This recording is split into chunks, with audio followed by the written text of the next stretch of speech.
Kapan saat yang tepat untuk mengawinkan kambing indukan? Jadi kambing indukan itu maksudnya teman-teman kambing yang sudah melahirkan ya.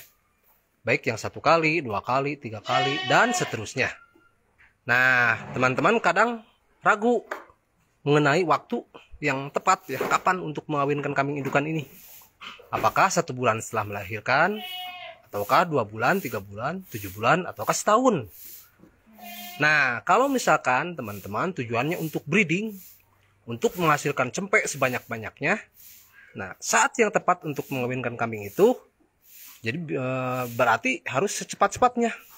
Jadi ketika kambing setelah melahirkan ya, menghasilkan anak atau cempek, itu kan menyusu langsung biasanya kalau breeding yang disusukan langsung ya. Jadi anaknya menyusu langsung sama induknya. Nah, anaknya belum besar juga karena mau mendapatkan anak lagi, berarti harus secepatnya dikawinkan lagi. Tapi jangan juga terlalu cepat ya, karena kalau terlalu dini dari waktu pas dia lahiran, misalkan 1 bulan, khawatirnya rahimnya belum terlalu kuat, belum cukup kuat ya. Dan misalkan kalau baru 1 bulan, anaknya kan sedang netek nih, sedang nyusu. Khawatir ketika telah dikawinkan, misalkan anaknya masih nyusu, nah setelah dikawinkan kalau baru 1 bulan itu, maka susunya akan sangat drastis sekali turunnya. Kalau jadi ya. Ya, bisa saja bahkan langsung kering. Nah, kalau misalkan induknya langsung kering setelah dikawinkan, baru 1 bulan dari melahirkan, anaknya ini bisa terlantar, susunya kurang. Jadi, alangkah lebih bagusnya minimal sekali ya untuk breeding yang mau mendapatkan cempek banyak. Pengawinan itu jangan terlalu cepat dari waktu melahirkan. Minimal sekali di 2 bulan. Jadi, kalau 2 bulan, anaknya ini sudah ada kuat nih kekebalan tubuhnya. Dan mendapatkan asupan nutrisi dari susu induknya juga sudah cukup lumayan karena 2 bulan ya. Nah kalau misalkan 2 bulan dikawinkan, nah sebulan kemudian maka walaupun dia kering itu tidak akan langsung 100% kan. Jadi terjadi penyusutan. Biasanya hamil sebulan agak turun susunya, hamil 2 bulan lebih turun lagi. Nah hamil 3 bulan biasanya kering total.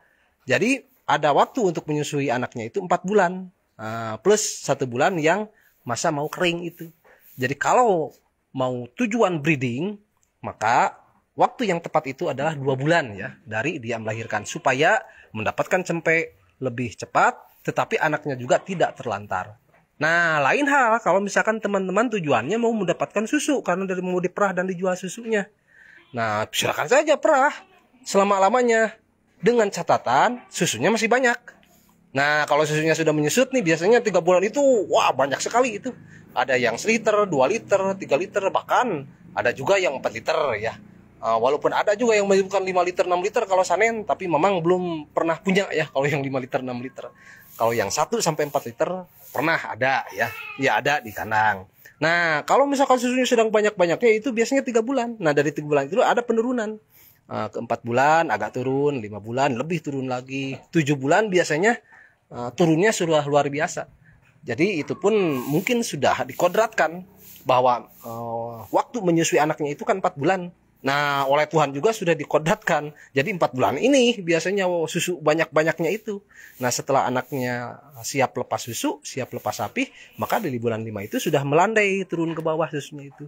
Jadi kalau mau tujuan untuk diperah susu, untuk dijual susunya misalkan, silakan saja perah, jangan terlalu langsung dikawinkan ya, jangan terlalu cepat. Nanti kalau susunya sudah banyak nih, contoh ini yang coklat, susunya sudah lepet ya. Nah kalau susunya sudah lepet, susunya sudah sedikit, ya bisa diberahikan. Nah hanya dengan pola ini kita tidak bisa mengandalkan kawin alam. Jadi kawin maksudnya berahi secara alami ya. Jadi kalau misalkan mau diperah saja silakan. Kalau susunya masih banyak, nah setelah susunya sedikit, karena akan rugi kalau diperah terus, segera dikawinkan, tetapi tidak akan bisa cepat kawin. Dan kalau berahi sekali, 2 kali, 3 kali kelewat, biasanya susah lagi untuk berahi. Kesannya bahkan tidak berahi bisa saja. Jadi untuk memberahikan, kalau susunya sudah tidak ada, sudah sedikit ya, rugi kalaupun diperah, segera saja diberahikan. Bisa misalkan dengan hormon yang perangsang berahi secara alami, misalkan dengan diberikan makanan tambahan toge, atau cebreng dan lain sebagainya. Tetapi kalau dengan cara itu tidak mempan juga bisa dengan cara misalkan dijemur, dimandikan, dengan cara itu tidak mempan juga bisa saja dihormon dengan suntikan hormon ya. Banyak, silakan merek-mereknya ada ya di all shop juga, teman-teman tinggal ketik saja hormon perangsang berahi kambing betina gitu. Nanti akan timbul. Dan salah satunya dan yang termurah saat ini menurut Mamang itu ada hormon opalumon. Sekali diberikan suntikan, tergantung kita lihat saja postur tubuhnya. Kalau misalkan agak kurus 1 mili juga cukup. Kalau misalkan cukup gemuk biasanya 2 mili, kalau sangat gemuk 3 mili ya. Biasanya setelah disuntik itu dalam waktu 12 jam langsung berahi. Nah, kayak yang ini baru 12 jam ini, kemarin sore. Nah, sekarang pagi sudah berahi dia. Nah, sudah minta kawin dan sekarang sudah dikawin ini sama 2 pejantan, sabel atau saprablang, sabel hitam sama sabel coklat ya. Supaya untuk meminimalisir kelahiran tunggal, mungkin 2 bisa 3 atau bahkan 4 kalau dikawin oleh 2 jantan gitu. Tetapi giliran ya tidak bareng-bareng. Nah, seperti itulah teman-teman. Bagaimana cara mengawinkan kambing itu waktu yang tepat ya. Kapan untuk mengawinkan kambing waktunya saatnya yang tepat. Mudah-mudahan pengalaman ini bisa bermanfaat untuk kita semua. Terima kasih. Wassalamualaikum warahmatullahi wabarakatuh.